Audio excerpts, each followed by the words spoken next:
the conversation rolling, and then people can jump in as needed. So Sally, you had raised the question of what townships are doing with their regulatory authority to try to push sustainability. And I wondered if you could give us a little more context on that in terms of what's happening in Lower Merion. Yeah, absolutely. Some time ago, before I got involved, apparently the Board of Commissioners in Lower Merion asked the EAC to, I'm not sure exactly what the instruction was, but at any event, the EAC was then set up a steering committee, and the steering committee set up a bunch of different task forces, all to work on different aspects of sustainability in the township, including public sector, transportation, community engagement, which started off as private sector and then turned into community engagement, solid waste management and reduction, adaptation to climate change, communications, marketing and programs, and then the one I'm on, the regulatory task force. And these changed a little bit, so if I don't even know if all of those are still in existence. I've had no communication with anybody on any other task force other than the fact that I started on one and switched to the other. Gotcha. What I can really just tell you is our task force is small. There's just a handful of us. One person who's on the EAC. We're probably 5 or 6 people, one of whom is not a lawyer, but the rest of us are lawyers, but none of us work in the area of land use or anything that would be particularly helpful. Unfortunately, we all have kind of different backgrounds.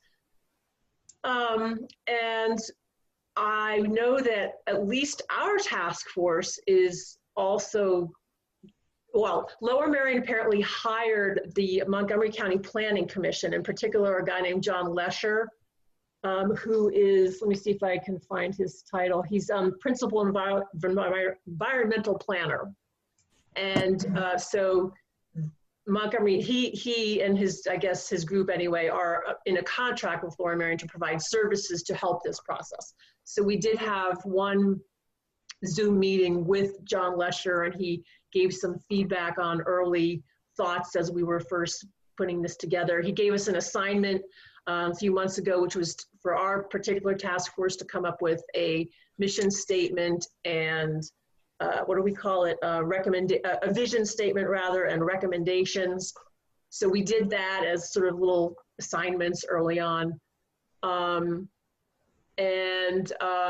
Yeah, I'm not quite sure if John is sort of liaison with all these other task forces as well. I just know based on my own experience.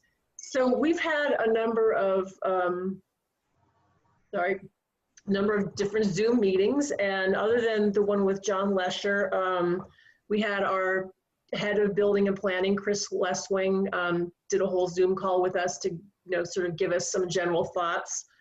Where we are going to reach out, actually one of the people in our group who's on the EAC himself, he did reach out to Westchester, because John Lesher had mentioned our group that Westchester had really done a lot in the area of their regulatory authority. So got it. The guy in our task force who's also on the EAC knows the woman who is way behind all of that in Westchester, so he's gonna see what her thoughts are. Of course, having been involved at the Radnor Township EAC, I figured it was just logical to reach out. Oh, I should also mention, I did speak with somebody at the Green Building United organization downtown who does a lot of their policy work. I happen to be a member, so I chatted with her to get her thoughts, and apparently she's getting inquiries from a lot of local people as well. So I guess a lot of people are kind of burbling up, starting to think about this kind of thing.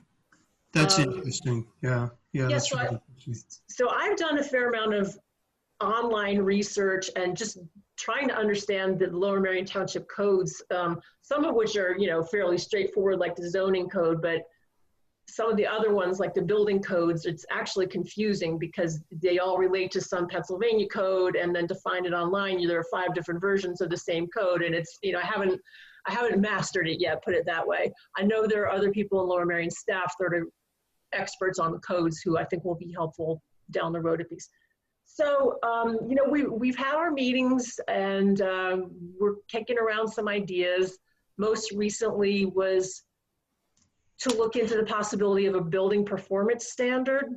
And I did a little research on that. We haven't even discussed, what kind of building this would apply to, what would even recommend. We're just very early on in the stages.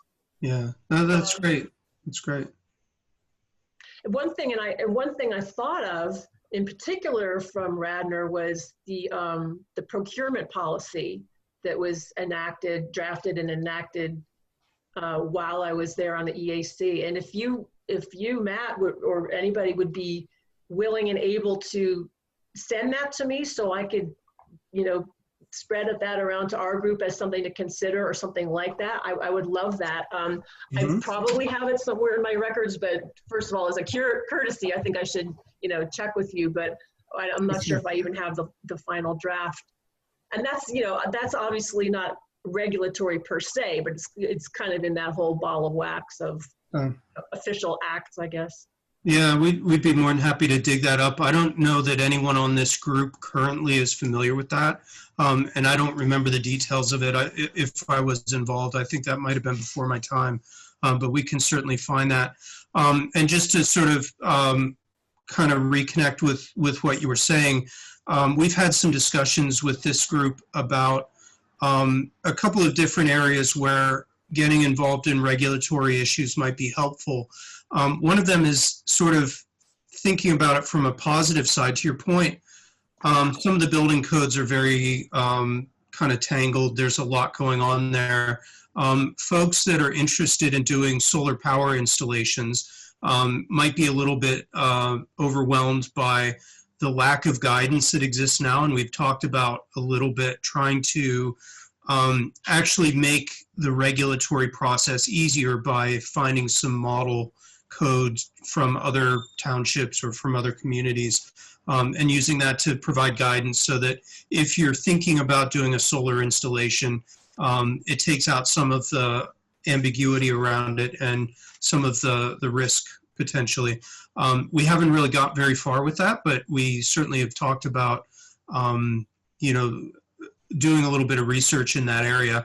And then I think the other big thing, like you mentioned, the procurement, in general, sort of power purchasing, fleet purchasing, there's a lot of potential leverage that comes from not only our ability to influence the township itself, but also potentially to get together with other townships like yours and get better pricing on green energy or whatever it is that we're trying to do. So I'll just throw those out there and ask if the group has comments or reactions to that.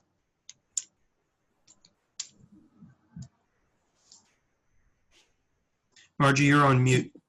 Yeah, actually, I have a question.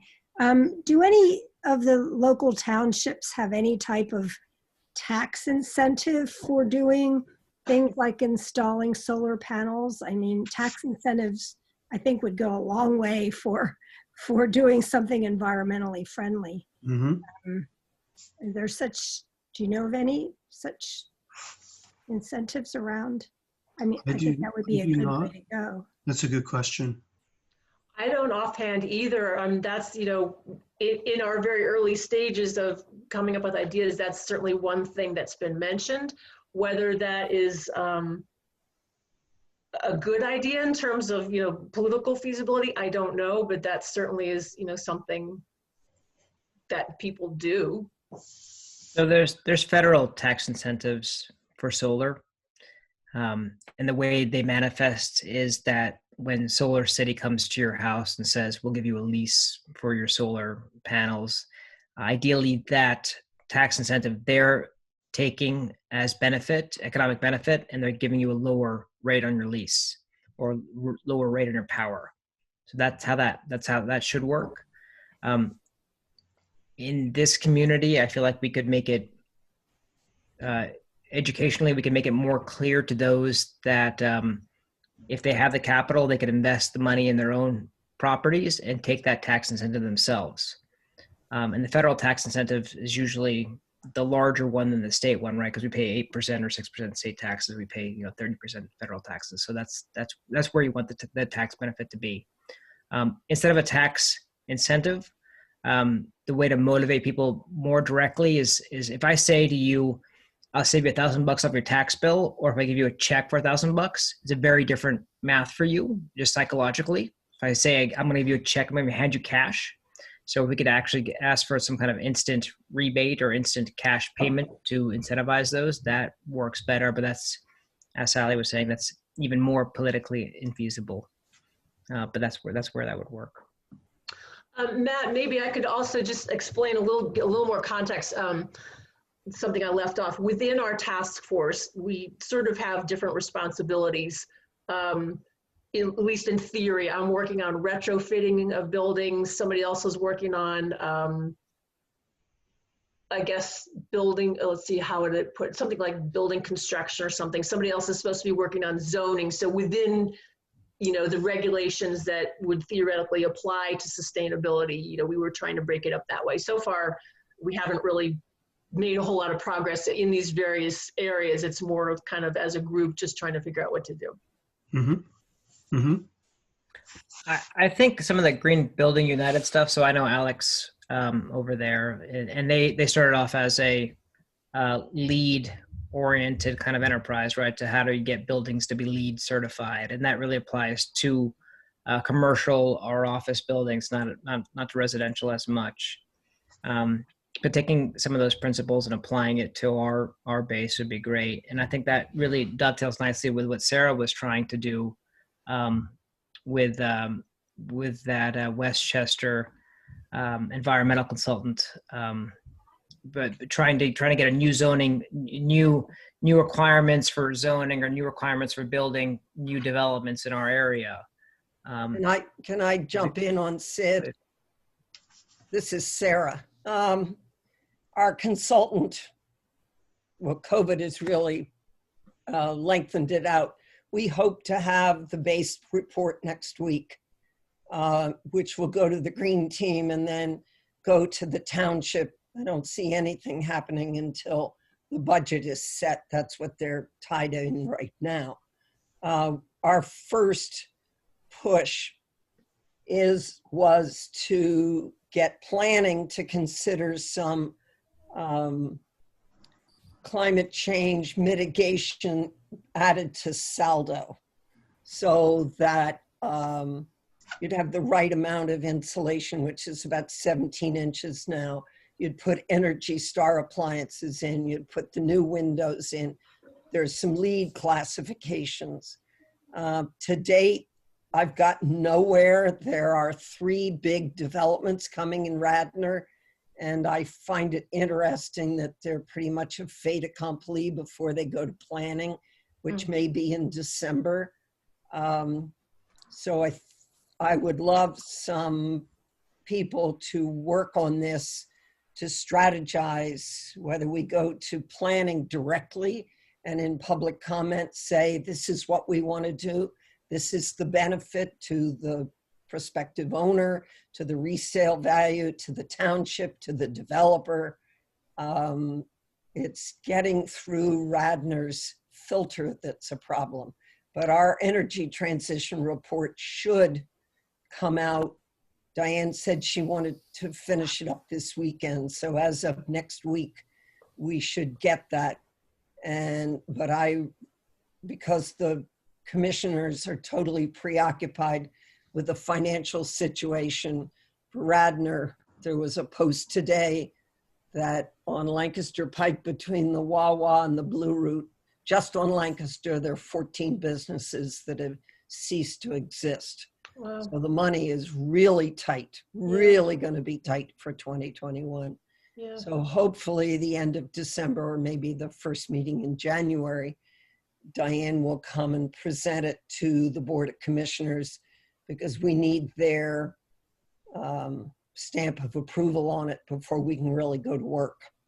And then we can really go to work. We'll need to enlarge the green team to include as many EAC people and other people who are willing to take on the way Lower Merion has with their sustainability to tackle each part, but it can be done. Well, As it's for funny- the solar, Sid, I put solar on my house. Vivint Sunrun did it. It was to my advantage that I leased it rather than bought it, because I didn't have the capital to pay it up front. And for a whole bunch of reasons, like my identity was stolen, I can't borrow money. So it's what I've got. So a lease is a good option for some people. Yes, they're getting the tax benefits, but I've gotten my electric bill down from $90 to $9. Wow. Fantastic. And That's great. you know, so it can be done. So they took the tax benefits, which is perfect, and they passed it on to you in the form of savings, which is perfect. That's exactly what should happen. Right. And for people who don't have a lot of capital that they can buy $20,000 worth of solar panels, it works out very nicely. So Matt, you should buy the $20,000 solar panels because you're good. Sounds good to me. Right, as a teacher. Right. Can you tell me anything about this energy transition report that you're? Well, yes. Diane Herron, who helped to write the Chester County, Westchester report, who's currently the mayor of Westchester, but is about to become the state rep. Right, that's exactly the person that somebody on my task force Right. reached out So to. Okay. we have worked with Diane. It's been fabulous. Unfortunately, she got started the day the pandemic started and everything pretty much closed down. So she's turned the report inside out. I haven't seen all of it, Sally, but it's not, this is not meant to be insulting. It's not your standard energy transition plan. It's an energy transition plan during a pandemic and an economic turndown. She's really crafted it. And I'm assuming, but I can't promise it, that we will make it available to all green teams, transition teams in the townships, municipalities in Southeast Pennsylvania. Robin Mann and I were fortunate and quite amazed that we managed to talk the township out of the fee to pay a professional, knowing that in Radnor, professionals have more credibility than residents do.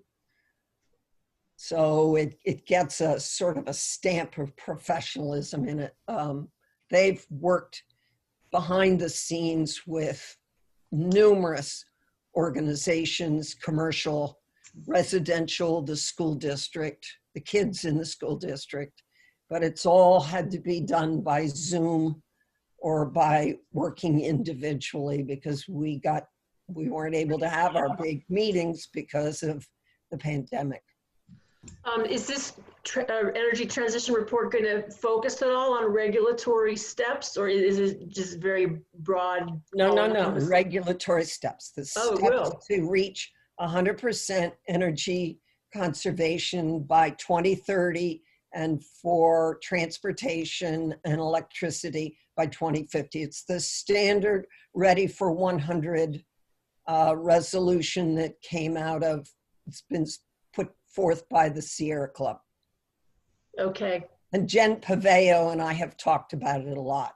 Okay, all right. So there's definitely overlap already going. And I know Robin Mann from back when I was on the AC. She was on the AC too. Right. I know her. Right.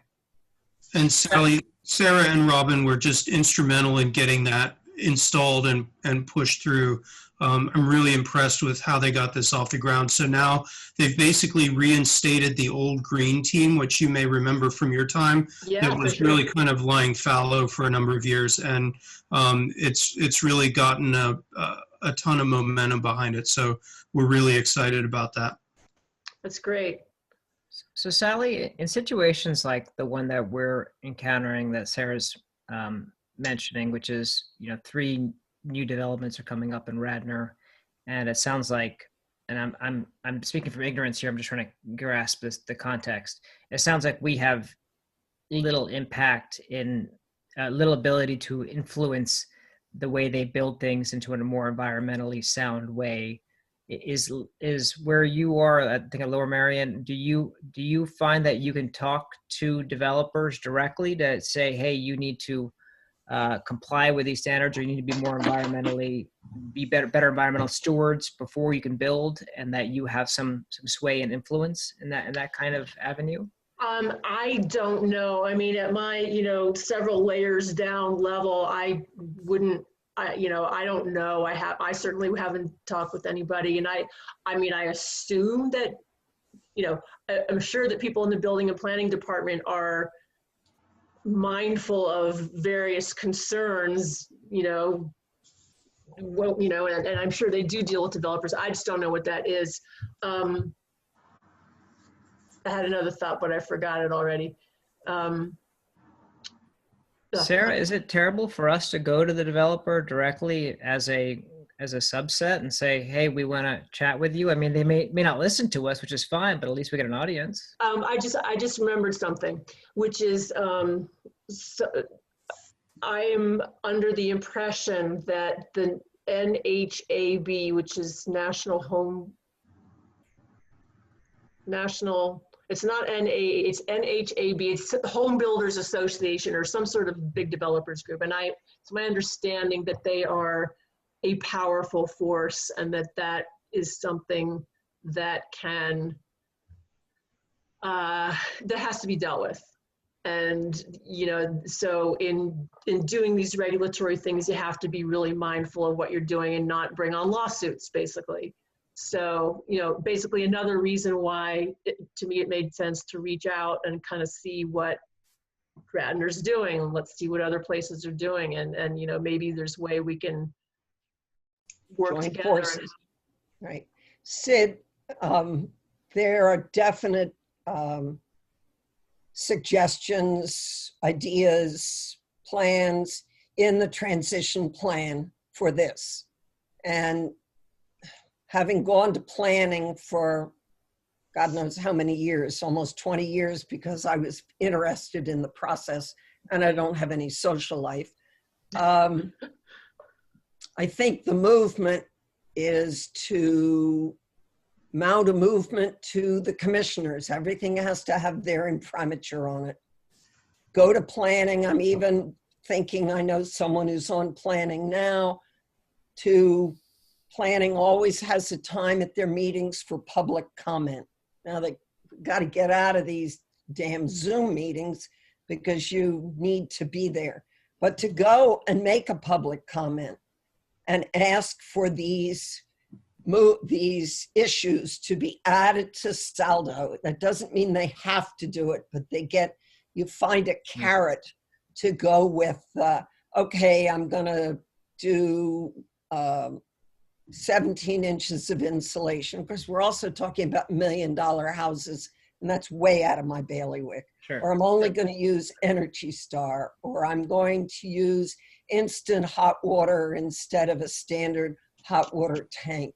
So Sarah, where I typically dwell, right, as human is with folks like this, right? And I would go to these folks and say, hey, dum-dum, you're not making the right environmental decisions that save you a ton of money and make your house more valuable. Not only are you making short-sighted decisions, but you are making your property less valuable because people actually care about the environmental attributes. And by doing the things that we're asking you to do, we're actually helping you make money. Well, so that's another way to go, Sid, is to, I'm not want to say forget the township, is to try the developers directly. I agree. And that's where I play. So I'm happy to do those conversations. But what Sally just mentioned to me, what I heard from Sally wearing my risk hat is, if someone like me who is organized within this group says something to someone like that, I am facing a legal scrutiny issue, right? So I could possibly be stepping outside my bound in the role that I'm in, which is, I mean, we're not, we're not kings of the universe here. No, we're an advisory board. Right. So, but I don't want to get in trouble. I don't get slapped for stepping outside my lane, for instance, and doing something like that on behalf of our group. Maybe you have to play both sides of the street at once. Sally, does that sound right? Is someone like, if the EAC formed a subcommittee of me, Jim and Sarah went over to, developer X and said, hey, what are you guys doing? Why don't you do this? Does that potentially get us in trouble? That's not what I was trying to say. I mean, I think if you go over there with some suggestions, whether that's tactically the best thing to do, I don't know, but I don't think that would lead to the kind of problems I was talking about. What I've been led to believe is, if, let's say, Lower Merion Township starts, making new ordinances requiring this and mandating that, that's where the concern comes about pushback from, big development groups. And that's what I was saying, guys. Like my world is trying to make people do those things because the math makes sense. And I think even with these groups, like putting in an Energy Star stove, I mean, the fact that we have to convince someone to do that is irritating, to put it very, very politely, right? I agree with you. So how can we just, why don't we just have the conversations? What we have, which is unique and proprietary in a way, is access to those that are doing these things, right? So not everybody in Radnor Township knows that, developers A, B, and C are doing these. Maybe they do, I don't know. So we know that, right? Because Sarah, you're on top of this stuff. So if we just have these conversations, with or without ammunition from the Westchester group, I keep forgetting the name. But is that tactically, to Sally's point, is that tactically a step that we should take as a group if we had we all had the time in the world to go do something like that?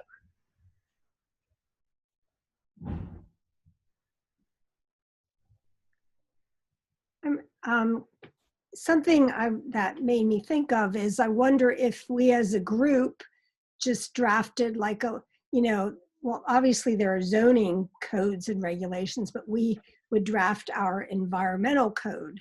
And if we had that we could at least hand to developers and say, this is, the environmental code, and, as a suggestion, that certainly would be something we could do, I think.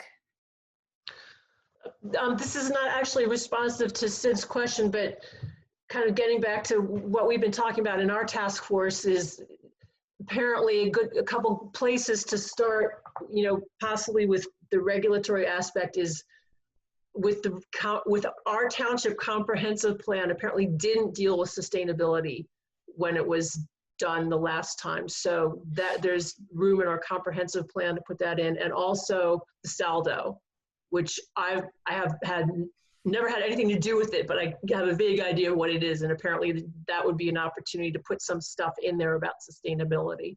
That's where you put it, is into the saldo. Yeah. Which is the land development issues. Right. Yeah. And Margaret, I love that idea. We take that and we add some numbers to it, right? We say, here are our sustainability recommendations. And if you do this, here's what you're going to be saving for your tenants. And here's how you explain that to your tenants and why they should want your property more for what you're doing. I think that makes a lot of sense as a prelude to a conversation with developers, because that way you're all on the same page, and they may not like it, or they may, but at least you've got some talking points to try to convince them. Well, and one thing I'm trying to think about is, and it's something that Katie Bertolotta from Green Building United mentioned, was, you approach things one way for resident, single family residences, and then maybe you have a different approach for commercial and industrial buildings. So, and she stressed the importance of having data from the property data assessments, all that kind of stuff. So, we were also, I've also learned, in our township, apparently it's roughly a third of the greenhouse gas emissions are from commercial and industrial, a little less than a third from transportation, and a third from residential, if I have it right. I don't even remember if that's right, but just having that information came from DVRPC, I think. So just having more detailed information would really be helpful, because where do you put your efforts? Do you put your efforts into having a building performance standard for commercial buildings, or do you put your efforts into trying to convince people in single family homes to put in more energy efficient appliances in some, very non-bossy kind of way, just, educational outreach, all that kind of stuff. So, I don't know. We're really at the early stages. That's where this report from Practical Energy Solutions is going to provide you with, it's going to provide us in Radnor with all the basics. Right. Because that's the work that they have done. Right. You could have interrupted me 3 times, Sarah, and told me Practical Energy Solutions, but thank you for finally mentioning the name. Sally, the way I approach that, I've dealt with that kind of thing, is you think about what is going to be built next, and you attack that, because getting the hardest thing is to move people off of inertia, right? So if I live in a house and I have my appliances and they're not broken, I assure you the last thing I'm thinking about is how do I replace my stove with a more Energy Star efficient stove, right? Or how do I replace my air conditioner that's 6 years old with a new Sear 18 air conditioner? I will not do it. I guarantee you. Same thing with a roof, right? I won't, my roof's 15 years old. I'm not putting in solar until I have to replace my roof, which is in 25 years. So the easiest way to approach that is actually new buildings. So if your new buildings are coming from your township, you have to be, I think where we have as a group the most influence, I believe, I hope, this is my assumption, is in our own townships, right? With our own township buildings. If our township is building a building that is not, Uber lead, blah, blah, blah, then we need to be screaming from the rooftops saying, you've got to change what you're doing, right? And then the next step is, what else is being built in our townships and what else can we impact? Things like commercial and industrial, which I agree are, move the needle in terms of being able to address it. They're just really hard to address, right? Unless there's federal mandates, it's really hard. But anything that's being built new, that's where we can impact it. And you can see this in places like Chicago, Manhattan, where you can't get a building permit for a skyscraper unless you're already qualified as LEED Gold. So all those buildings that have been applying for permits, and this is anecdotal, so please don't tell me, please don't ask you to point to research. But if you're not LEED Silver, Gold, Platinum, then that building permit you applied for that 45-story tower in Chicago is not getting built. You're just not getting the permit. So that's what's happening in the big cities. So hopefully we can have some version of that for ourselves, whether it's LEED or some other kind of standard that we create as a township.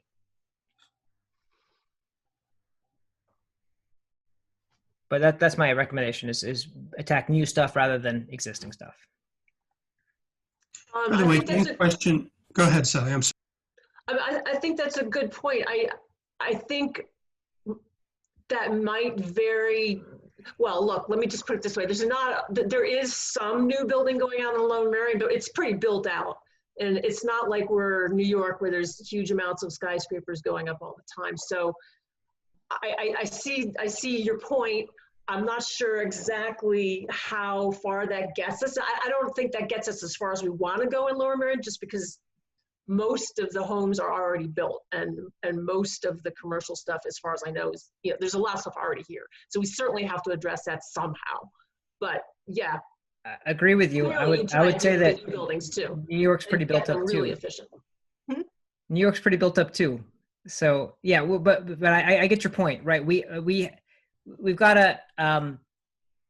There's a ton of renovation going on, right? And whether the building department knows it or not, right? There's a ton of Lower Merion. I mean, these are old buildings that you're right. We have to somehow find a way to attack. If they're not new buildings, like the new developments are rare. You're right. You're totally right. How do we attack the renovations, right? That's kind of, how do we attack that space of it? Yeah. Sid, I think part of it is making people, it's education. It's educating people to the possibility. I'll give you a case. Do you know where Radnor House condominium is on Lancaster Avenue? just below Garrett Hill. It's an Yes. old Yeah. apartment house. It was built in 1951. And before all this really started, I had lunch with the manager one day, trying to get to know her a little bit. She was new. And somehow they, either the condo board, the management, whoever did it, realized that if they changed all the toilets to low flow toilets, she uses 2.5 gallons instead of 5 gallons. And they put new washers on all the faucets, that they could that lower makes the sense. water bill. Yeah. And they saved 1 million gallons of water the first year. And it blew them away. Their next step was they used to have a combination of gas and oil for heat. Now, switching all to gas isn't necessarily getting rid of fossil fuels, but it was certainly improvement. They've improved the heat and they've lowered their bills tremendously. I think it doesn't matter how much money people have. Money is what speaks. Money is the carrot. And what Practical Energy Solutions and we all, whoever we all are going to be offering is ways for the township to lower their overhead, either as individuals, corporate, the township itself. We have a report that predates you, Sid, that PICO did of just the township building, and we could save $30,000 a year by instituting small items, not necessarily cheap, but they can be done by replacing all the fluorescent bulbs with LED bulbs. That is cheap. That's usually By turning off the lights at night, turning off the computers at night. You can do that with a computer now. Turning off the printer. We've got a whole report, which I will pull together as soon as I get the release and get it to you and to EAC, so you can begin to see we do have some body of knowledge. To do the same thing with the Sulpizio gym. I don't know whether it's going to stay open. It's got a lot of problems, but we did it for Public Works, for Sulpizio, for the township building. And there's small items. Part of what we need to do for the existing homes is just educate people. Yeah. Then somehow you have to motivate them, and that's going to take all of us. Yeah. To make people don't change their behavior. What do you mean turn off the lights if I'm not in the room? They don't get it. But I'd love to have a dual approach to it. What I've heard, and I love the fact there's so many lawyers on this call. I really enjoy that. I'd love for us to attack it from a very commercial perspective, right? That's where I'm useful. And then attack it from a regulatory perspective, right? Which is, these are the things you have to have by code, right?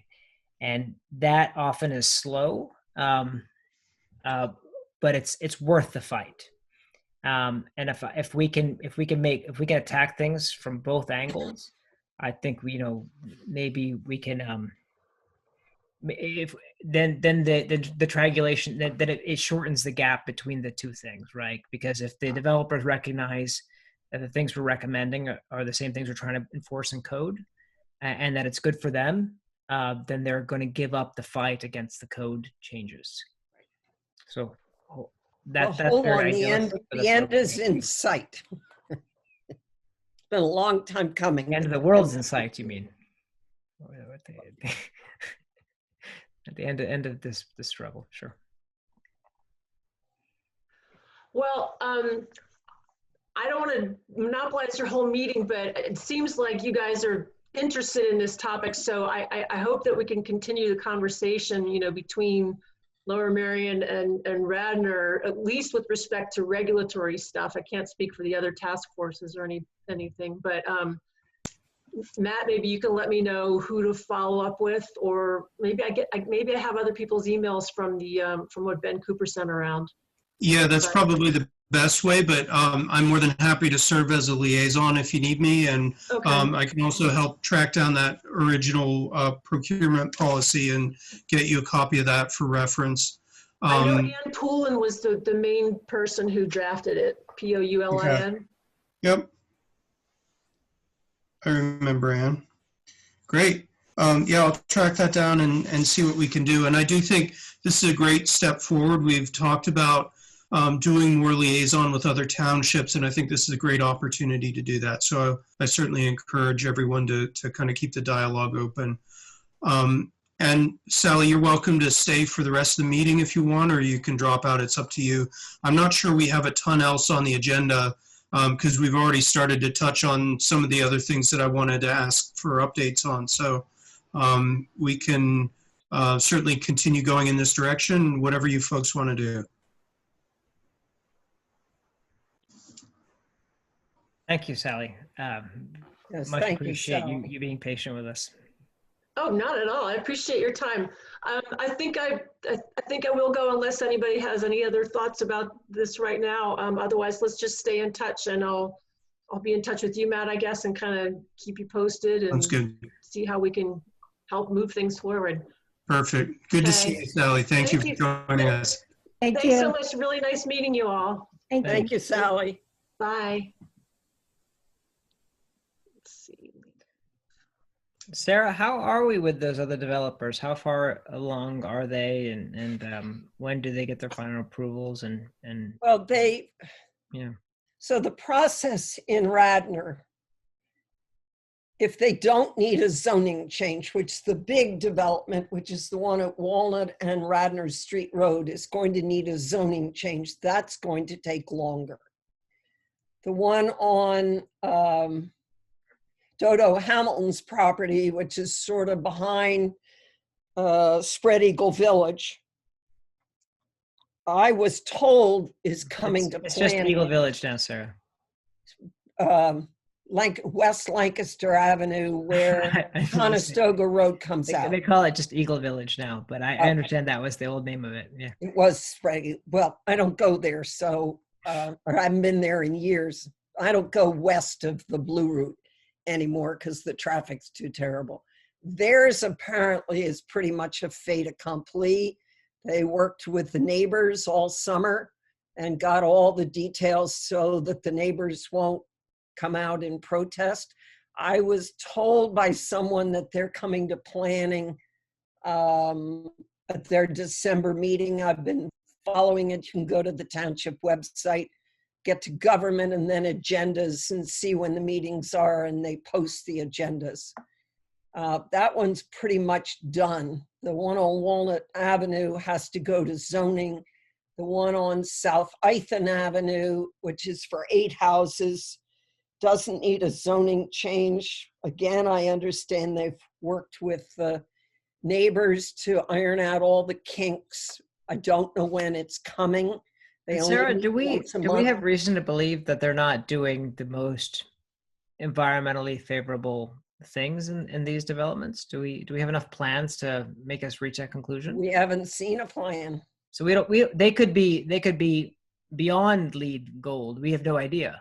Or they could be not at all. And we have no idea till it comes to planning and you get to see the plans. I see. Okay. So are we, but we have a feeling about it? Is that what's happening? Like, why are we, the concern is. Don't know. I don't know. Okay. Maybe yes, maybe no. We just don't know. Are there any ones that are far along where we do know and we should opine on? There's no, well, what's going to come up, I assume, is the office space where the sorting center was behind the post office. But they've already changed that plan dramatically. they were going to have residential on the second floor and offices on the first floor. But in the Wayne Business Overlay District, you can't have offices on the first floor. You have to have stores on the first floor. So they've already changed that. I don't know what's going on there. I recommend that all the old Zoom meetings or the last 3 or 4 months of Zoom meetings is on the website. And if you give the time to it, you can watch them and see what's happening with zoning and see what's happening with planning and get a flavor for it. But I know Diane's going to have a lot of, or Practical Energy Solutions is going to have a lot of recommendations when the report comes out, because Robin and I already met with her. Robin approached Lisa Borowski to get someplace. I approached Jack Larkin. Lisa's the vice president of the Board of Commissioners and on Ward 4.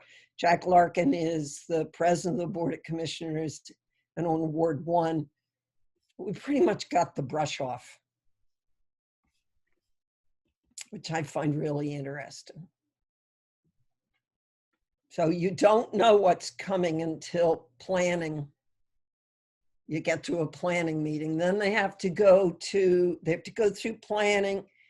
They have to go to the Board of Commissioners for a preliminary and a final plan. They have to go to Delaware County. Then it comes back from Delaware County to planning, and then it gets built. It is not a short process. And Radnor is known for these really long processes. Well, that's going to give us some time to. Yes. Sort of let's hopefully between now and Christmas, let's hope that, or plan that this plan will come from Diane and that I'll get clearance to bring it to you guys and we can join forces and begin to parse this out, because there's some reforestation that needs to happen. Radnor has far too many ash trees that have ash borer, and a lot of the street trees in the canopy are coming down, and it's going to be another movement. And it's not simple, because you've got shade tree and you've got the conservancy, and then you've got the township, and then you've got the developers, and you have the shade tree ordinance, and you have the stormwater ordinance. It's never 1 to 2. It's 1 to 4, 6, 8, 9, and circle back to 3. Okay. And I'm not discouraging. It's just a long, long, complicated process. But we can get there. But on another topic, Matt, I did file a right to know for all the trash amounts per month, cost per month, totals for the year for both trash and recycling. I got a letter back saying that they would not provide it in 6 days like they said they might. They want a 30-day hold on it. 30-day hold. Yeah. Well, I really want to bring it to this committee, because I think it's time to look at the trash we're generating, the recycling that we're generating. There's no money in trash, so I'm told. There's a public education piece. There's the pandemic, when we're not going to the stores. We're all ordering from Amazon or Walmart or wherever. Yep. But I'll tell you, as I walk some days, and I'm only using Garrett Hill as my laboratory, and it's very dense, but the amount of trash that's going out is unbelievable. And overlooking all of this is the fact that the trash to steam plant in Chester, Covanta, is under serious assault for pollutants, for emissions, and there's a whole movement to close it down. And then where does the under serious assault from who? Well, the Chester people are certainly fighting it. Philadelphia group is fighting it. It has not the proper screenings. Okay. And the level of asthma is twice as much in Chester as it is in other areas of Delaware County. That's And awful. if Radnor thinks it isn't affected, the plume goes 17 miles, and we do not live 17 miles from Chester. Oh, thank you. So it's the whole issue is coming up about that. Um, That's really interesting. So Thank you for the- I don't think I have the expertise to do all the analysis. I would love to share the data that I get and look at it. I was hoping Colleen would talk to a couple of the recycling trash companies to see what they're doing, because there are single streams and there are dual streams, and dual streams are more efficient. And I think there's a market there for dual streams. I have data that John Butler from Marple Township sent me, and when they use igloos to recycle glass, they're able to sell some of it. Interesting. So I'm just trying to Covanta gets all the MSW, right? They get all the non-recyclables. Who does? Covanta. Well, there's a question there as to whether some of these recyclables aren't going to Covanta because there's no Baltimore more. doesn't recycle because they just assume it all gets incinerated.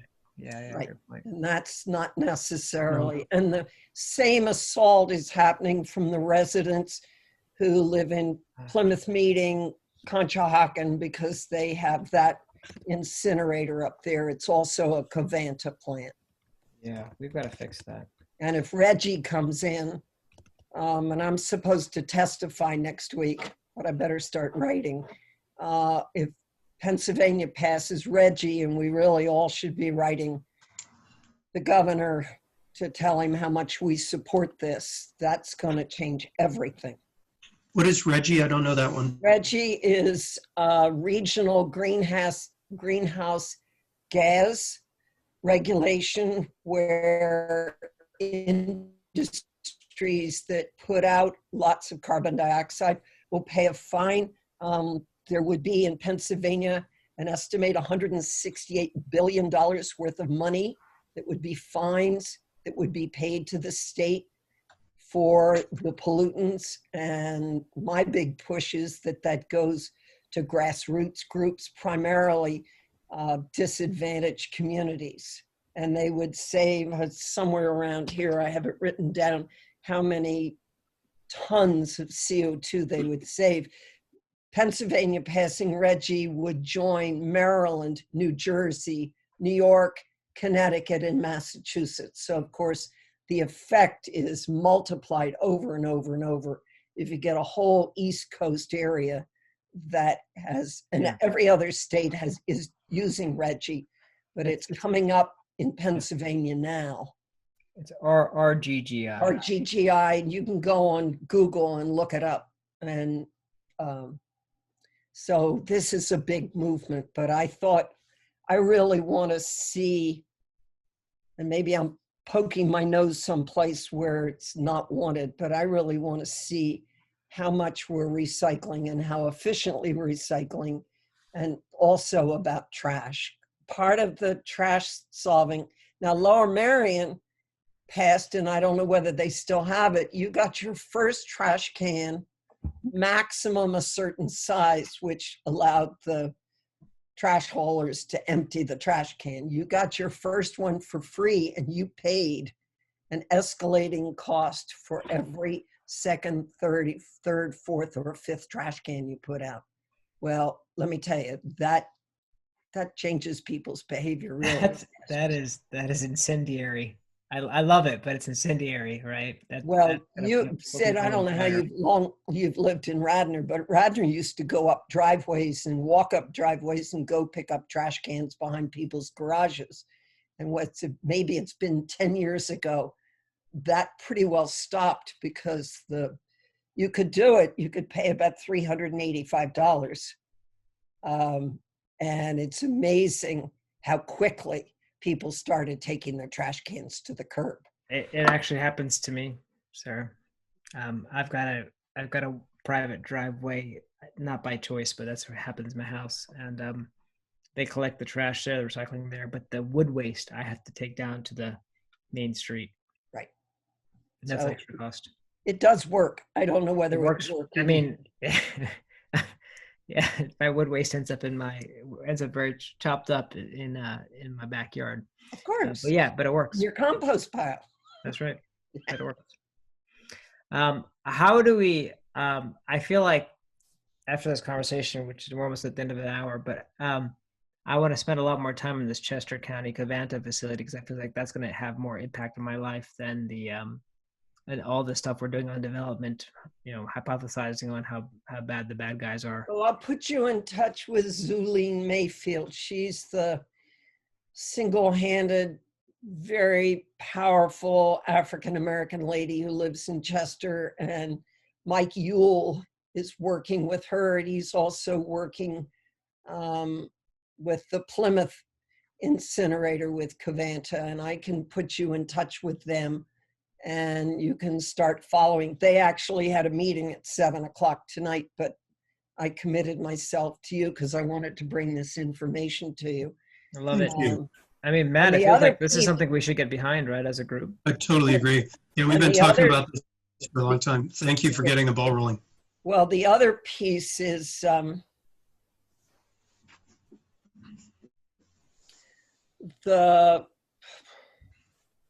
I can't think of the name of it. There's another faction that's coming up. I think they deal with wastewater cleaning, but because our wastewater eventually ends up in Philadelphia. And I think Philadelphia, and don't quote me on this, Philadelphia is moving far enough ahead that they're going to build this plant, one more plant like this in Chester, to the final water would go in the Delaware River. So that's another piece that's coming up. There's a lot of stuff that's coming up around Chester, which it should. That actually sounds good. Yeah, I totally agree. I think you're going to get more payoff by looking at that than a lot of the other things we could be doing. Right. Great. I think I hope in January we can begin to tackle the township building and some of the things that they can do to reduce their energy course. Of course, ultimately it would be a perfect site for solar panels, but that means changing Radnor's zoning, and that's not going to be easy because of the height restrictions. And Sarah, you keep dropping all these great bombs on us at the last 2 minutes of this conversation. On the Radnor, if there's a lighting project there, we can get them to do the same thing they did to your house for solar panels, right? We can get them to just sign up to take money off the table every day, right? So we can create a financing product around that. And that's We easy. can produce financial figures to convince them. One of the things we could do, Sid, is the township buys its energy from, and it's getting late, so I can't think of the name. The Board of Commissioners won't agree to a contract to one price. They keep thinking that the price will go down, and so they might save further money. One of the first things to do is to renegotiate the purchase of all the power for the township, for the township buildings. Matt, if there's a person that's responsible for like electricity procurement over the township, maybe we should have a subcommittee that meets with them and talk with them. It's really going to see Bill White and Steve Norsini and the leadership, not all of it, but the leadership of the Board of Commissioners. Yep. Okay. I was going to say the same. Yep. I think that's the approach. Yeah. And, right now the building's closed. So, So electricity bills down. They've done a great job. That's right. Exactly. Well, and we do have history in this area. We had a green power procurement plan that was approved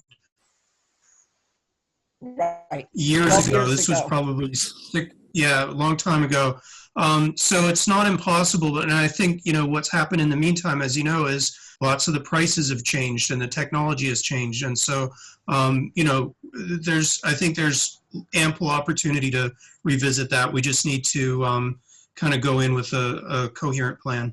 Right. And Robin and I will be talking with Jean Lutz, who's one of the heads of the Sustainability Committee for Villanova.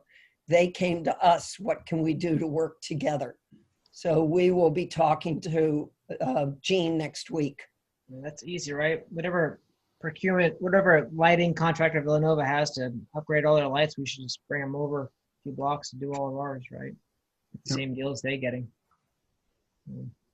Well, we Seems should like a take no-brainer. we should take advantage of some of the opportunities. Sid, DVRPC does a crowdfunding every year and they'll order 1 million light bulbs at a time at an extremely low cost. They work with Pico.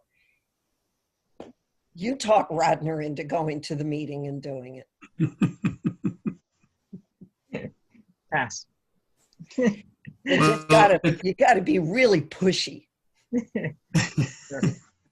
So lots to talk about. It's going to be a busy January. And what are you gonna do, Matt?